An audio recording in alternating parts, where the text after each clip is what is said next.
गरुड़ पुराण में बताया गया है कि इंसानों को गर्म कढ़ाई में उबाला जाता है। यही सब फिल्मों में भी दिखाया गया है, तो मैं उसको देख के बहुत डर रहा था काफ़ी दिनों से। अगर मुझे जलाया जाए कढ़ाई तो गर्म तेल में नहीं, मैं घी में तलना चाहूँगा ताकि टेस्टी लगूँ मैं, अगर कोई खाएगा तो।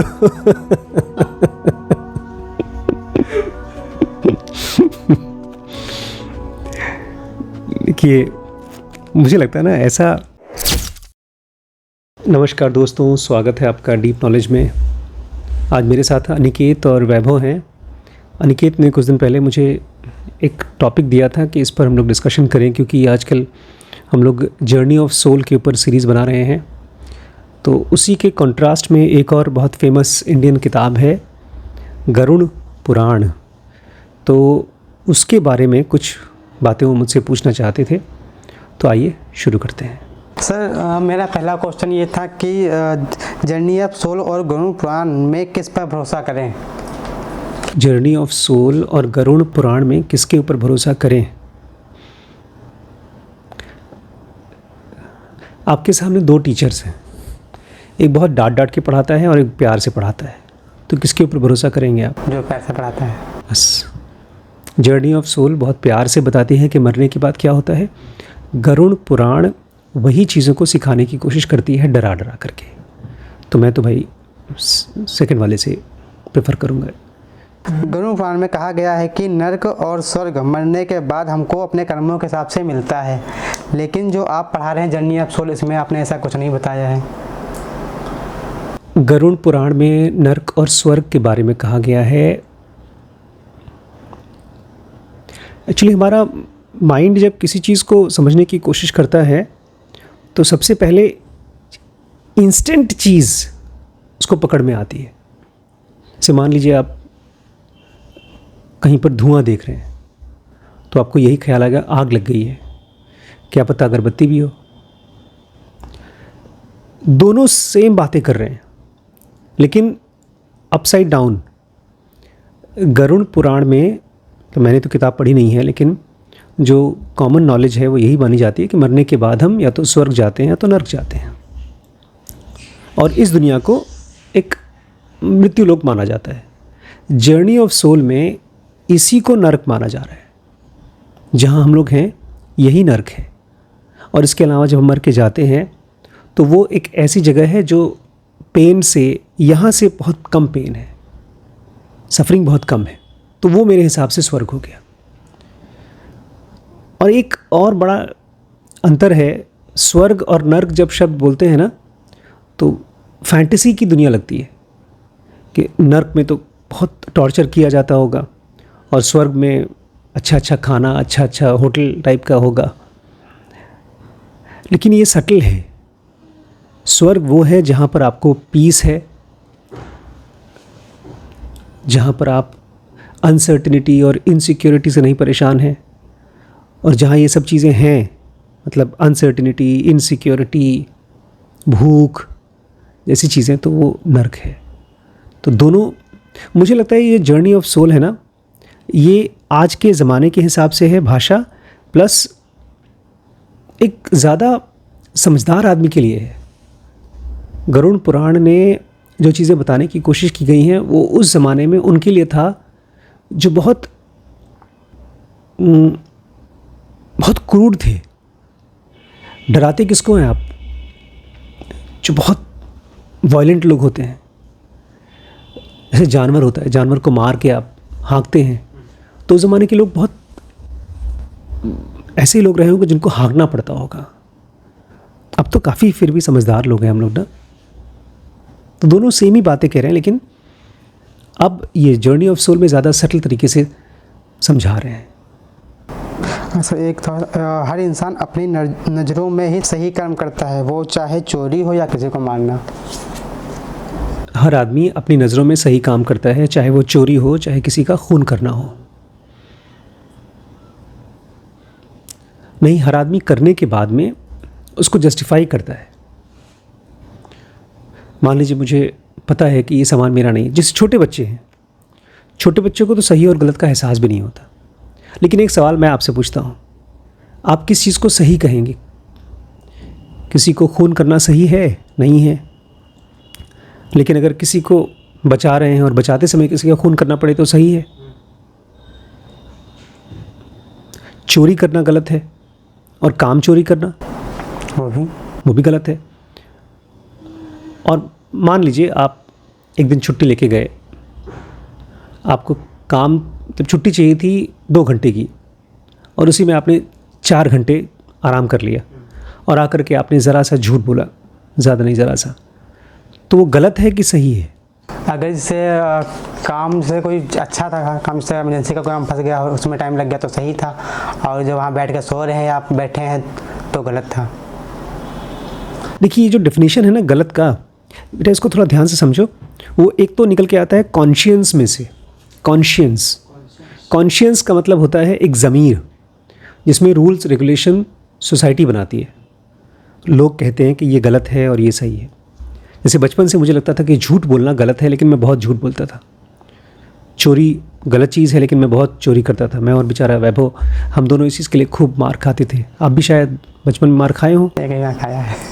जो चीज़ पता होने के बावजूद आप गलत कर रहे हैं वो ज़मीर है। ज़मीर एक तरह की रूल बुक है मन के अंदर में।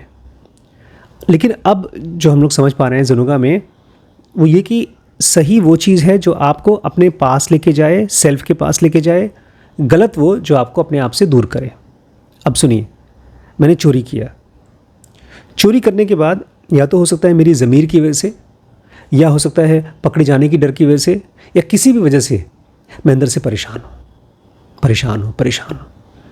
अभी मैं गया था, एक भाई साहब मुझे ज़मीन दिखाने गए थे, तो वो जितनी ज़मीन थी उससे डबल साइज़ की ज़मीन दिखा रहे थे और बोले थे आप ले लीजिए।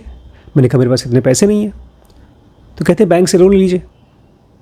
अब लोन मेरे लिए एक मेंटल डिस्टर्बेंस का एक्टिविटी है। बड़ी बड़ी कंपनी चल रही है लोन पे, लेकिन मेरे लिए वो दिक्कत की बात है।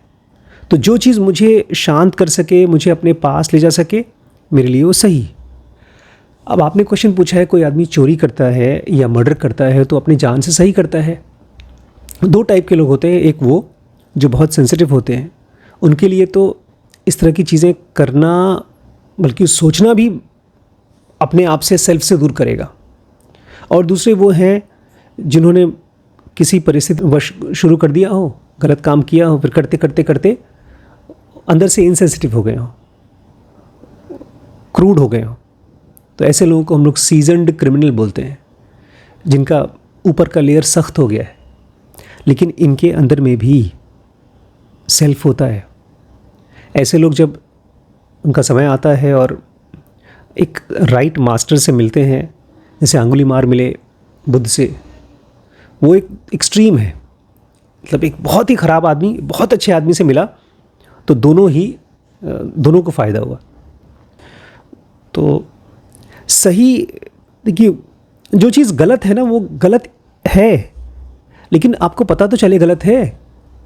तो मेरे हिसाब से जो आदमी गलत कर रहा है और उसको लग रहा है कि वो सही है, तो उस बेचारे को भी पता नहीं है। जैसे आप ही गाड़ी चला रहे थे, नहीं ऋषभ चला रहा था, तो उसको लग रहा था कि कोई दिक्कत नहीं, हम चला लेंगे, एक्सीडेंट नहीं होगा। तो उसको तो लग रहा था कि एक्सीडेंट नहीं होगा, लेकिन हुआ। अभी हम लोग गए थे वहाँ पहाड़ पे, तो उसकी जो उस रोड पे गए थे उसकी चढ़ाई ऐसी थी, ऐसी लिटरली ऐसी थी, और मैं ज़रा सा गाड़ी नीचे करूँ, मतलब न्यूट्रल करूँ, गाड़ी पीछे जाए। और एक बार गाड़ी पीछे जा रही है तो आप फर्स्ट गियर करके ऊपर ले जाने की कोशिश करेंगे, नहीं आती। तो मुझे यहाँ, मतलब ये लेकर के यहाँ से ऑलमोस्ट रहा होगा शायद 50 मीटर या 100 मीटर। तो मैं धीमे धीमे करते नीचे लाया, एक समतल ज़मीन पे लेकर आया, फिर स्पीड में बढ़ा करके ऑलमोस्ट आधा किलोमीटर मैंने ज़ूम करके ऊपर चलाया।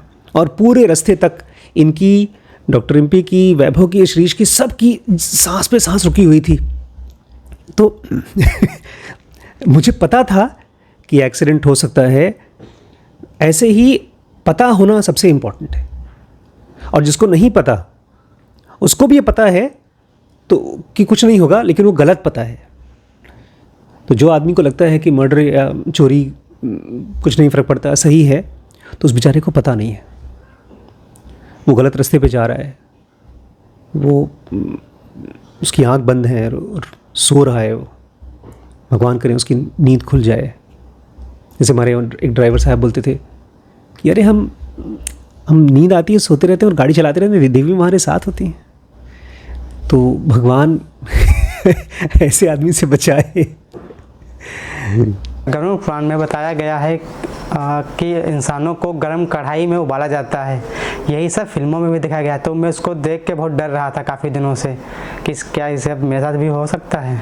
अगर मुझे जलाया जाए कढ़ाई, तो गरम तेल में नहीं, मैं घी में तलना चाहूँगा ताकि टेस्टी लगूँ मैं, अगर कोई खाए है तो।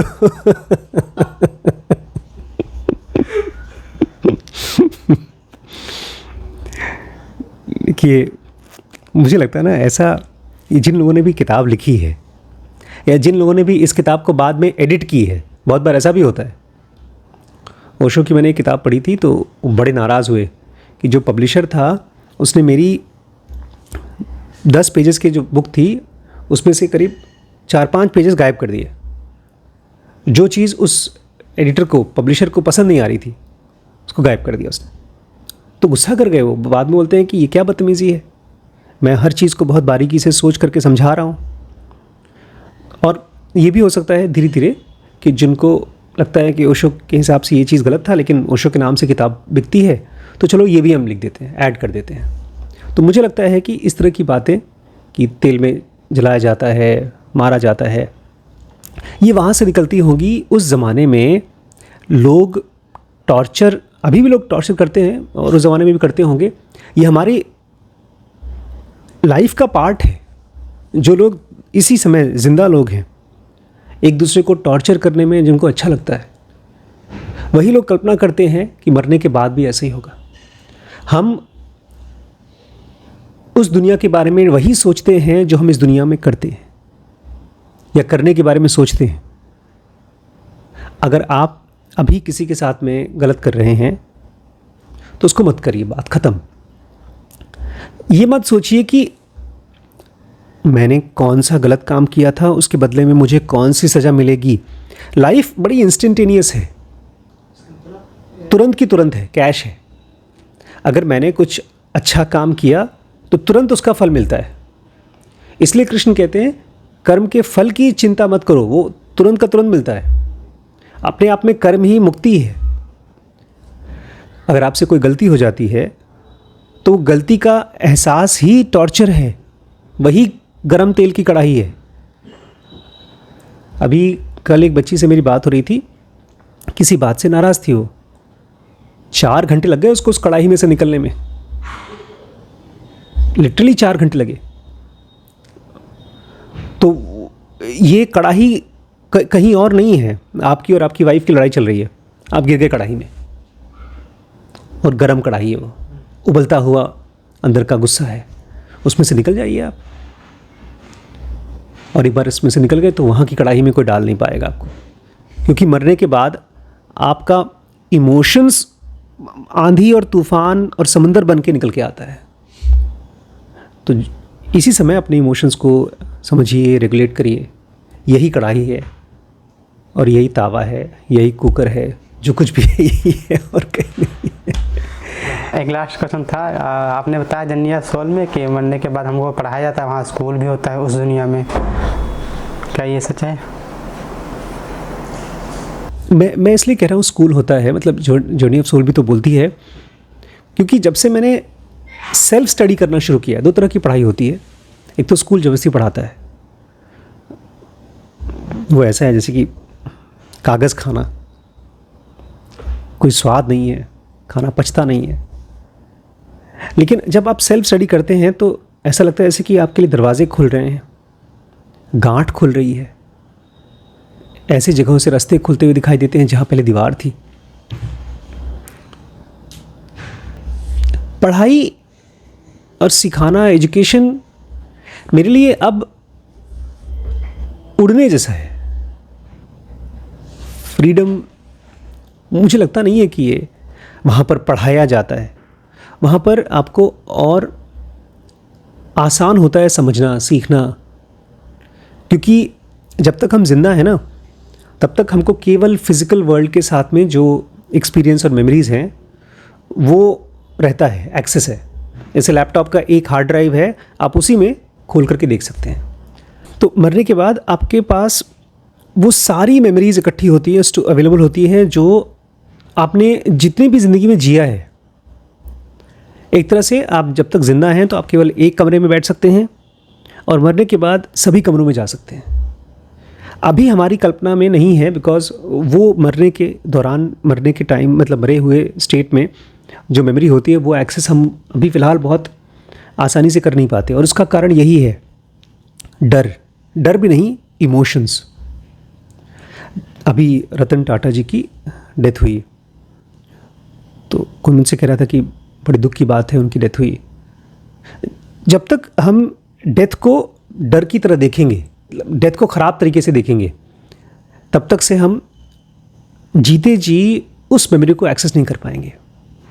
जब आप अपनी लाइफ को 3-4 लाइफ को एक साथ देख पाते हैं, अच्छा इस जन्म में मैंने ये किया था, इस जन्म में मुझसे ये हुआ था, उस जन्म में मुझसे ये हुआ था, आप अपना सर पकड़ लेंगे, बोलेंगे मैं कितना बेवकूफ़ आदमी हूँ। अभी मैं वैभव से बता रहा था एक बड़ी नई चीज़। आजकल मैंने फिर से थोड़ा बहुत व्लॉगिंग करने की शुरुआत की, तो एज़ यूजुअल सौरभ जोशी तो बहुत अच्छे व्लॉगर हैं, तो मैंने उसको 2-3 व्लॉग देखा, मुझे अच्छा लगा। फिर मैंने कॉन्ट्रास्ट में एक और व्लॉग देखा किसी और का, जो उतना अच्छा नहीं था, बहुत व्यूज़ नहीं थे उसमें। फिर मैंने सौरभ जोशी का फर्स्ट तो उसका ड्राइंग का था, एक होली का व्लॉग है जो एकदम इमेच्योर है, ठीक से वो बात नहीं कर पा रहा है, लंबी लंबी फुटेज है। जब तीनों को देखा तो मुझे लगा कि यार ये चीज़ करना चाहिए, ऐसा लगा मुझे। तो इसमें मैं पढ़ रहा हूँ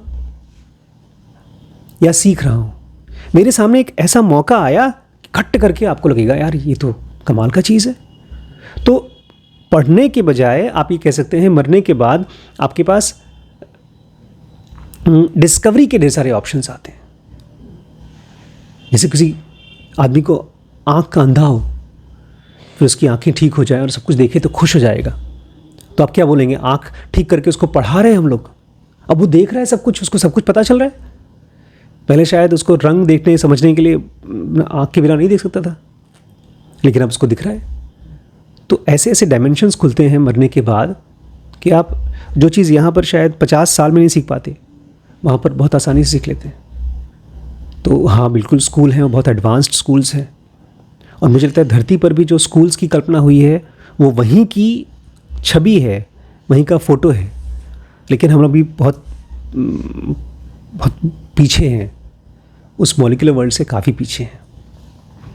एक और था, कुछ लोग कहते हैं जब मरने से पहले हम लोग को यमराज दिखाई देते हैं सर, कुछ लोग वहाँ से यमराज के दूत आते हैं लेने के लिए। मुझे लगता है हमारा डर बहुत बहुत बड़ा है, मौत का डर बहुत ज़्यादा बड़ा है। भूत का कॉन्सेप्ट, भूत पता है क्या होता है? यमराज या भूत, कोई ऐसी चीज़ बताइए जो जिंदा है और आप उसको देखें और डर जाएं। एक्सीडेंट है, ठीक है, कोई मर रहा है, या कोई जंगली जानवर, आप बैठे अचानक से सांप फुफकार रहा है। तो यमराज, भूत, जंगली जानवर, एक्सीडेंट, कोई भी चीज़ है, ये वो सब चीज़ें हैं जो आपके इमोशंस को अचानक से बढ़ा देंगी बहुत तेज़ी से। हम लोग अभी जब आ रहे थे तो हम लोग अपने लेफ़्ट में चल रहे थे, सामने सिंगल रोड थी, तो सामने वाला अपना लेफ़्ट में चल रहा था। अचानक से एक आदमी ने हमारी तरफ आ गया, तो हम लोग बड़ी मुश्किल से अपने आप को बचाए। तो जब वो हमारे सामने आ गया गाड़ी वाला, तो डर आया। तो इस बॉडी का नेचर है डर, लेकिन बॉडी का नेचर माइंड का नेचर बन जाता है जब हम सच्चाई समझते नहीं हैं। जब हमारी मेमोरी में ये रहेगा कि हाँ डेथ आएगी, और डेथ तो एक अच्छी खूबसूरत चीज़ है, और मेरे मरने के बाद मैं तो अच्छी लाइफ जीऊँगा ही, अच्छी लाइफ जीऊँगा मरने के बाद, और मेरे बाद जो लोग रहेंगे उनको भी कुछ दिन दुख होगा, बट उसके बाद वो भी समझदार हो जाएंगे। जब ये पूरी चीज़ आपके माइंड में क्लियर हो जाएगी तो आपको यमराज आएंगे तो आपकी हालत नचिकेता जैसी हो जाएगी, वो आपको ज्ञान देके जाएंगे। कौन सा उपनिषद है? कठोपनिषद है, इसमें दोनों के बीच में बातचीत होती है। तो अगर इस जन्म में आप कोई मौका चूक गए कि मुझे भगवान के दर्शन नहीं हो पाए, तो आपको यमराज आएंगे और मिलेंगे और बातचीत करेंगे, आप सीखिएगा उनसे। डरिए, कोई बात नहीं, डर आ जाए फिर हार्ट बीट को स्लो कर लीजिए, पसीना पोंछ लीजिए, तो चलिए। जैसे अभी ये क्या नाम है, रतन टाटा जी की डेथ हुई है, ऐसे और भी लोगों की डेथ होगी। तो अब जब पहली बार मैंने सुना कि उनकी डेथ हुई है तो ऐसे करके मुंह से निकला था। ये भी जो निकलना है ये भी एक डर ही होगा। ये एक रिस्पॉन्स है। कृष्णमूर्ति बहुत अच्छे से इस चीज़ को समझाते हैं कि जब भी कोई चीज़ अंदर से हो, कोई इमोशंस आए, उसको नाम मत दो, और अगर नाम दे रहे हो तो नाम हटा दो। मान लीजिए रतन टाटा मर गए, या जैसे आज ग्रुप में डॉक्टर सिद्धांत ने लिखा था रतन टाटा की डेथ के बाद, ओम सदगति। सदगति एक बहुत अच्छी फिल्म है जिसमें कि एक गरीब किसान को मरते हुए दिखाया, और बेचारा जब मर गया था तो उसकी डेड बॉडी पड़ी हुई थी बहुत घंटों तक वहीं पर, जैसे कोई जानवर मर गया हो। तो फिल्म देख करके बड़ा ख़राब सा लगता है। लेकिन सदगति मतलब जिसकी गति अब सत्य की तरफ, ईश्वर की तरफ चली गई हो। तो रतन टाटा के मरने के बाद एक रिस्पॉन्स आया, बस ये अच्छा रिस्पॉन्स था, ख़राब था, ये मत जाए। वो टॉर्च आँख को दिखाओ तो ये पीपल्स कंस्ट्रक्ट होती है, देखा है कभी? तो एक रिस्पॉन्स है ये अच्छा है कि ख़राब है, चाहे कुछ भी हो, रिस्पॉन्स जैसा भी हो उसको नाम मत दो, कुछ भी हो चाहे उसको नाम मत दो। अगर जैसे मान लीजिए मेरा फ़ोन आया है एग्जैक्टली। इसलिए कृष्ण जो कहते हैं गीता में, वो यही कह रहे हैं कि जो लाभ और हानि के प्रति एक भाव रखे, उसका रिस्पॉन्स सेम है, उसको प्रॉफिट और लॉस के प्रति एक जैसा हो। इसलिए जब मैं शिश के साथ गेम खेलता हूँ ना, तो अगर वो जीत जाता है तो भी मैं खुश रहता हूँ, ताकि उसको दिखे कि हारने पर भी खुश होना चाहिए। अगर वो हार जाता है तो मैं दुखी दिखाता हूँ, अगर मैं जीत गया तो, कि हारने पर भी दुखी हो सकता है आदमी। तो जो बॉडी का नेचुरल रिस्पॉन्स है, जब आप उसके अगेंस्ट भी जी पाते हैं, वो फ्रीडम है, फ्रीडम फ्रॉम द बॉडी। आपके जैसे पेरेंट पाने के लिए क्या करना होगा, ऐसे अच्छे कर्म करने? भाई साहब, अब मैं दोबारा जन्म नहीं लेने वाला हूँ, मेरे बाल बच्चे बनने की कोशिश मत करिएगा। हाँ, मेरे जैसे पेरेंट बन सकते हैं आप, बिल्कुल बन सकते हैं, मतलब आप खुद वैसे पेरेंट बन सकते हैं। अच्छा, मेरे जैसा पेरेंट बनने के लिए पेरेंटिंग के ऊपर और अच्छा सीरीज़ लाने वाला हूँ। बट अभी जो एक बहुत नया सीरीज़ हम लोग चालू कर रहे हैं, उससे बहुत हेल्प होगी। मोटिवेशनल इंटरव्यूइंग, वो शुरू करें। प्लस अपने बच्चे के साथ में ये मान के चलें कि वो बच्चा भगवान ही है।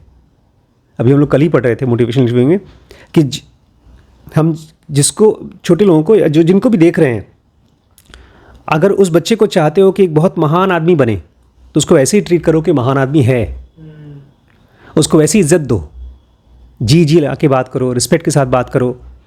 मुझे याद नहीं आ रहा है कि मैंने शीश को कभी भी छुआ हो, डांटा वाटा होगा, लेकिन अब तो वो भी नहीं है, अभी मुझे मेमोरी में नहीं डांट वाट। तो अपने अंदर के जानवर को अगर हम रोक लें तो फिर हम बहुत अच्छे पेरेंट बन जाएंगे। डरे ना, डर से बच्चों को ना पालें। ठीक है दोस्तों, आपको अगर ऐसे ही कोई क्वेश्चन हो, जो अगर आपके पास कोई ऐसा क्वेश्चन हो जो आपके दिल के बहुत नज़दीक है और आप उसको डिस्कस करना चाहते हैं, तो कमेंट सेक्शन में लिख कर हमें बता दीजिएगा, हम लोग उसको पिकअप करेंगे। आज के लिए इतना ही, कल मिलते हैं। नमस्कार।